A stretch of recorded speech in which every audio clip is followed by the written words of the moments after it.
आप सभी का स्वागत है इसके टेक्निकल क्लासेस में। तो चलिए दोस्तों, इससे पिछला वाला क्लास में जो है लगभग यानी कि 80 क्वेश्चन तक देखे थे, यानी कि प्रीवियस पेपर 2021 का।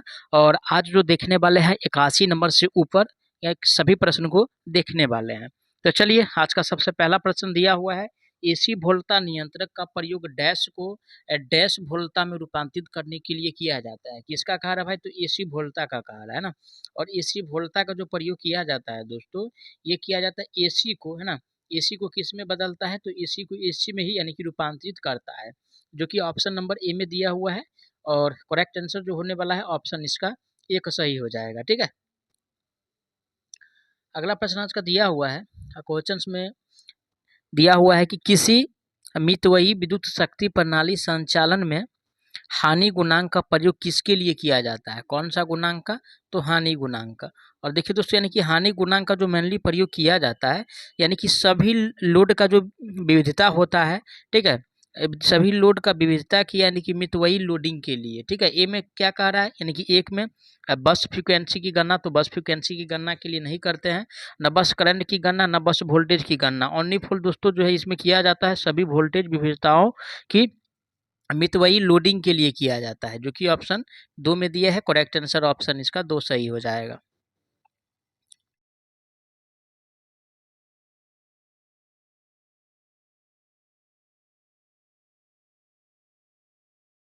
आज का अगला प्रश्न दिया है, किसी इन्वर्टर में प्रयुक्त होने वाली बैटरी किससे जुड़ी होती है ना। इन्वर्टर में जो बैटरी का प्रयोग होता है दोस्तों, यानी कि इन्वर्टर में जो यानी कि बैटरी का प्रयोग करते हैं, ठीक है ना, इन्वर्टर में जो बैटरी का प्रयोग किया जाता है वो किससे जुड़ा होता है? तो देखिए दोस्तों, ये इन्वर्टर में जो बैटरी प्रयोग किया जाता है वो जो इन्वर्टर होता है ना, इन्वर्टर जो होता है उसके यानी कि इनपुट से जुड़ा होता है। किससे? आईपी से जुड़ा होता है, इनपुट से जुड़ा होता है, जो कि 4 नंबर ऑप्शन में दिया हुआ है, यानी कि इन्वर्टर के इनपुट से जुड़ा होता है। तो करेक्ट आंसर जो होगा ऑप्शन इसका 4 सही हो जाएगा। जबकि ए में कह रहा है यानी कि इन्वर्टर के आउटपुट से, तो आउटपुट से कभी जुड़ा नहीं होता। ये कंफ्यूज करने के लिए देता है, या तो बच्चा अगर पढ़ा रहता है तो इनपुट मारेगा, नहीं तो आउटपुट मारेगा। ठीक है, अगला प्रश्न आज का दिया हुआ है, क्वेश्चंस में कह रहा है कि किसी डीसी मशीन में मुख्य ध्रुव संरचना किस पर प्रदान की जाती है? किस में कह रहा है दोस्तों? तो डीसी मशीन में कह रहा है। और यानी कि डीसी मशीन में जो इसकी ध्रुवता या मुख्य जो ध्रुव संरचना होता है, ठीक है, ये जो प्रदान किया जाता है दोस्तों, ये आपको यानी कि देखने को मिलता है स्टेटर पर। किस पे? स्टेटर पर यानी कि देखने को मिलता है। ऑप्शन किस में दिया है? स्टेटर। तो ए में तो कह रहा है क्या, रोटर के साथ श्रेणी क्रम में, तो श्रेणी में नहीं लगाते हैं भाई इसको, यानी कि स्टेटर पर प्रदान किया जाता है या देखने को ये मिलता है। तो राइट आंसर जो होगा ऑप्शन इसका 2 सही हो जाएगा, क्योंकि 2 में जो दिया हुआ है स्टेटर पर दिया हुआ है। ठीक है, आगे बढ़ते नेक्स्ट क्वेश्चंस पे। आज का अगला प्रश्न दिया हुआ है, क्वेश्चंस में कह रहा है कि निम्नलिखित में से क्या एक ट्रांजिस्टर नहीं है? ठीक है, जो ट्रांजिस्टर नहीं है उसके बारे में पूछ रहा है। तो यानी कि एस आई टी, ठीक है, एस आई टी, उसके साथ हो गया मॉसफेट, ठीक है, उसके साथ हो गया आईजीबीटी, आईजीबीटी, ठीक है। और देखिए दोस्तों, यानी कि ये सब जो है ट्रांजिस्टर है, लेकिन ट्राइक दोस्तों जो दिया हुआ है ऑप्शन नंबर 2 में, ये जो है ट्रांजिस्टर नहीं है। तो ट्रांजिस्टर नहीं वाला ही पहचानना था, तो राइट आंसर जो होगा ऑप्शन इसका 2 सही हो जाएगा। ठीक है ना, अगला प्रश्न पे चलते हैं। आज का अगला प्रश्न दिया हुआ है, क्वेश्चंस में दिया हुआ है कि किस प्रकार की प्रेषण लाइन में अभिग्राही छोर का प्रेषक छोर पर आवृत्ति के भिन्न मान हो सकते हैं? ठीक है, तो देखिए दोस्तों, ये जो घटना होता है, यानी कि प्रेषण लाइन में जो देखा गया है ये घटना को, ठीक है, ये ध्यान से आप लोग पढ़िएगा, क्योंकि ये क्वेश्चन रिपीट होगा इस बार। और अभिग्राही छोर का जो प्रेषक छोर पर आवृत्ति के भिन्न मान हो सकते हैं, ये जो घटना होता है दोस्तों, इसको लगभग फेराटी इफेक्ट कहा जाता है ना, और फेराटी इफेक्ट कहा जाता है। और फेराटी इफेक्ट दोस्तों जो है मीडियम में होता है, ठीक है ना, मीडियम वोल्टेज यानी कि मीडियम लाइन में होता है, और हाई वोल्टेज लाइन में होता है, ठीक है, हाई लाइन में होता है। ये सब ध्यान रखिएगा। क्वेश्चन से ये भी बनता है कि किसमें जो है फेराटी इफेक्ट देखने को नहीं मिलता है, ठीक है ना। तो फेराटी इफेक्ट दोस्तों जो देखने को नहीं मिलता है वो लो वोल्टेज में नहीं देखने को मिलता है, ठीक है ना। और रही बात इसमें जो देखने को मिलता है हाई वोल्टेज में देखने को मिलता है, हाई वोल्टेज डीसी में, ठीक है ना। ऑप्शन ए में दिया है, करेक्ट आंसर ऑप्शन इसका ए सही होने वाला है। ठीक है, आगे बढ़ते नेक्स्ट क्वेश्चंस पे। आज का अगला प्रश्न दिया हुआ है, क्वेश्चन में कह रहा है कि which method of the following is not use for lying of underground cable. ठीक है, यानी कि अंडरग्राउंड केबल का जो यूज होता है दोस्तों वो कहाँ नहीं किया जाता है। ए में क्या कह रहा है, डायरेक्ट लाइंग, बी में कह रहा है सॉलिड सिस्टम लाइन, सी में कह रहा है कि ड्रॉ इन सिस्टम लाइन, और डी में कह रहा है न्यूट्रल नेटवर्क लाइन। तो इसमें नहीं होता है। करेक्ट आंसर जो होने वाला है 4 नंबर सही हो जाएगा इसका। ठीक है, चलिए आगे बढ़ते हैं नेक्स्ट क्वेश्चन पे। अगला प्रश्न है कम्यूटेटर पिच वाइंडिंग में सही संबंध क्या है। ठीक है ना, कम्यूटेटर पिच वाइंडिंग में। तो चलिए कम्यूटेटर पर जब आ गया भाई तो इस पर भी बात कर लेते हैं। अब सबसे पहले यानी कि जनरेटर में देखते हैं। जनरेटर में यानी कि कम्यूटेटर का मेन कार्य क्या है, और एक यानी कि मोटर पे भी बात कर लेते हैं कि मोटर में यानी कि कम्यूटेटर का जो वर्क है क्या है। तो देखिए यानी कि जनरेटर में जो कम्यूटेटर का मेनली वर्क है वो एसी को डीसी में कन्वर्ट करता है। ठीक है, यानी कि एसी को डीसी में ये क्या करता है भाई, बदल देता है। ये ध्यान रखिएगा, एसी को किस में, डीसी में बदल देता है। अब रही बात मोटर का, तो मोटर में जो होता है दोस्तों यानी कि डीसी को क्या करता है, यानी कि एसी में कन्वर्ट कर देता है। ये ध्यान रखिएगा, 2 क्वेश्चन बनेगा। ठीक है ना, एग्जाम में आप लोग कोई ना कोई शिफ्ट में आप लोगों को जरूर देखने को मिलेगा कि मेनली जो जनरेटर में कम्यूटेटर यूज किया जाता है उसका मेन उद्देश्य क्या है। ठीक है, ऑप्शन देगा, है ना। तो देखिए, और इसमें जो क्वेश्चन में पूछ रहा है कि कम्यूटेटर पिच वाइंडिंग के सही संबंध क्या है। ठीक है, कम्यूटेटर पिच है। आप ये नहीं समझिएगा हम कम्यूटेटर पे बात किए हैं, कम्यूटेटर पिच पे अभी हम बात नहीं किए हैं। क्या किस पे बात किए हैं हम, कम्यूटेटर पे बात किए हैं, जो हार्ड ड्रोन कॉपर सेगमेंट का बना होता है। ये भी ऑब्जेक्टिव में पूछ सकता है कि कम्यूटेटर जो है किससे बना होता है। तो commutator hard drone copper segment से बना होता है। ठीक है, और इसके बीच ये भी क्वेश्चन पूछ सकता है कि इसके बीच जो इंसुलेशन प्रदान करते हैं वो कौन सा पदार्थ होता है। तो इसके बीच जो इंसुलेशन प्रदान किया जाता है कम्यूटेटर के बीच वो माइका होता है। ये ध्यान में रखिएगा, जिसको आवरक कहते हैं। ठीक है, तो देखिए दोस्तों अब बात कर लेते हैं कम्यूटेटर पिच। ठीक है, तो कम्यूटेटर पिच जो होता है दोस्तों, कम्यूटेटर खंडों की संख्या बराबर में आर्मेचर कुंडलियों की संख्या होता है, जो कि ऑप्शन 3 में दिया हुआ है। करेक्ट आंसर की अगर बात किया जाए तो ऑप्शन इसका 3 सही हो जाएगा। ठीक है, आगे बढ़ते हैं नेक्स्ट क्वेश्चन पे।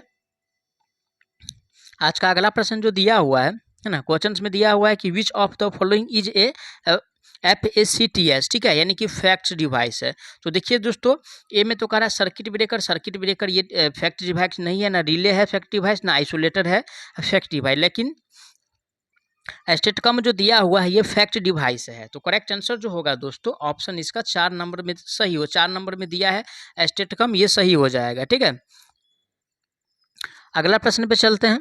आज का अगला प्रश्न दिया हुआ है, क्वेश्चन में कह रहा है कि निलंबन प्रकार के विद्युत रोधी डैश के अधीन होते हैं। किसमें कह रहा भाई, निलंबन यानी कि सस्पेंशन। और सस्पेंशन जो होता है दोस्तों वो तनन प्रतिबल होता है। किस प्रकार का होता है, तनन प्रतिबल होता है। ठीक है ना, तनन प्रतिबल होता है। ऑप्शन किस में दिया है तनन प्रतिबल, तो ऑप्शन 2 में दिया हुआ है। ठीक है, तो करेक्ट आंसर जो होने वाला है ऑप्शन इसका 2 सही हो जाएगा। आगे बढ़ते हैं नेक्स्ट क्वेश्चन पे। आज का अगला प्रश्न दिया हुआ है, for which type of diode is the reverse recovery time. ठीक है, यानी कि मिनिमम। तो देखिए दोस्तों, रिवर्स रिकवरी टाइम जो मिनिमम जो डायोड मेनली रूप से यूज किया जाता है, बहुत सारा स्टूडेंट क्या करेंगे यहाँ जीनर डायोड मार देंगे। कौन सा डायोड, तो जीनर डायोड। यहाँ पे जीनर डायोड आंसर नहीं होगा। ये रिवर्स रिकवरी टाइम में कह रहा है तो रिवर्स बायस में तो ये काम करता है जीनर डायोड, लेकिन यहाँ पे जो आंसर होगा दोस्तों रिकवरी टाइम यानी कि मिनिमम कह रहा है तो वो शॉर्ट की डायोड हो जाएगा। कौन सा डायोड हो जाएगा, यानी कि शॉर्ट की डायोड हो जाएगा। ठीक है, शॉर्ट की डायोड हो जाएगा। इसको ध्यान में रखिएगा, यहाँ पे कंफ्यूज नहीं होना है, क्योंकि नया ट्रेंड का क्वेश्चन से हो सकता है रिपीट हो, तो इसको ध्यान में रखिएगा। जहाँ मिनिमम हो वहाँ पे दोस्तों यानी कि शॉर्ट की डायोड को टिक करके आना है, 1 नंबर आपको मिल जाएगा। राइट आंसर जो दिया है 4 नंबर में, करेक्ट आंसर 4 सही हो जाएगा। अगला प्रश्न पे चलते हैं। आज का अगला प्रश्न दिया हुआ है कि द प्रॉपर्टी ऑफ जीनर, ठीक है, Zener region of diode is used for. ठीक है, यानी कि जीनर रीजन में कह रहा है, और यानी कि समझिए जीनर डायोड का जो मेनली प्रयोग होता है वोल्टेज रेगुलेशन में करते हैं। किस में करते हैं, वोल्टेज रेगुलेशन में किया जाता है, रेगुलेशन में किया जाता है। इसको ध्यान में रखिएगा, क्वेश्चन पूछा जाता है। हो सकता है कि जीनर डायोड का इस बार फिगर पूछ ले, है ना, जीनर डायोड का क्या हो सके, यानी कि फिगर पूछ ले। तो जीनर डायोड का जो फिगर होता है दोस्तों किस प्रकार का होता है, कुछ इस प्रकार का होता है। ठीक है ना, इस प्रकार का होता है जीनर डायोड का फिगर, आप लोग देख लीजिएगा, है ना। तीर टाइप का होता है, ऐसे ऐसे एक मुँह इधर मुँह घुमा रहता है और एक मुँह यानी कि इधर मुँह घुमा रहता है। अब रही बात इसका जो मेनली वर्क है वो वोल्टेज सॉरी वो जो कार्य करता है वो वोल्टेज रेगुलेशन, ठीक है ना, यूज किया जाता है वोल्टेज रेगुलेशन में। तो करेक्ट आंसर जो होगा ऑप्शन इसका ए सही हो जाएगा, क्योंकि ए में जो दिया है वोल्टेज रेगुलेशन में वोल्टेज रेगुलेशन दिया हुआ है। आगे बढ़ते हैं नेक्स्ट क्वेश्चन पे। अगला प्रश्न आज का दिया है किसी परिणामित्र में तेल का कार्य क्या प्रदान करना है। ठीक है, परिणामित्र का मतलब क्या, ट्रांसफॉर्मर। और देखिए दोस्तों, यानी कि ट्रांसफॉर्मर में जो यानी कि मेनली तेल का खेल जो है, ये सबसे पहले तो यानी कि विद्युत रोधन होता है। तेल किस प्रकार का पदार्थ है, देखिए तेल पे अगर बात कर ले तो तेल जो है यानी कि रोधी पदार्थ है। ठीक है, यानी कि रोधित पदार्थ है, विद्युत रोधित पदार्थ है, ये समझ लीजिए। अब रही बात यानी कि तेल का कार्य क्या है, तो तेल का जो कार्य है दोस्तों वो शीतलन प्रदान करता है, इंसुलेशन और शीतलन का इसका यानी कि वर्क है। ठीक है, कोई भी परिणामित्र में जो तेल मेनली रूप से प्रयोग किया जाता है शीतलन और इंसुलेशन के लिए प्रयोग करते हैं। ए में क्या कह रहा है, प्रदीप्ति से सुरक्षा, तो इससे इसका कोई मतलब है नहीं ना, स्नेहन के लिए करते हैं, लघु परिपथ से सुरक्षा।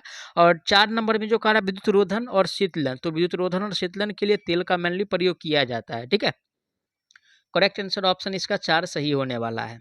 चलिए आगे बढ़ते हैं। अगला प्रश्न आज का दिया हुआ है, क्वेश्चंस में कह रहा है कि for a balance 3 phase system the value of zero sequence components is. ठीक है, तो देखिए दोस्तों, यानी कि 3 फेज सिस्टम का कह रहा है, किसका कह रहा है भाई, तो 3 फेज सिस्टम का कह रहा है। और 3 फेज सिस्टम में पहले ही कह रहा है कि जीरो सीक्वेंस, और जब जीरो सीक्वेंस है तो कंपोनेंट्स जो होगा दोस्तों यानी कि जीरो होने वाला है। क्या होने वाला है, जीरो होने वाला है, जो कि ऑप्शन ए में दिया है। करेक्ट आंसर की बात किया जाए तो ऑप्शन इसका ए सही हो जाएगा। आगे बढ़ते हैं नेक्स्ट क्वेश्चंस पे। अगला प्रश्न आज को जो दिया हुआ है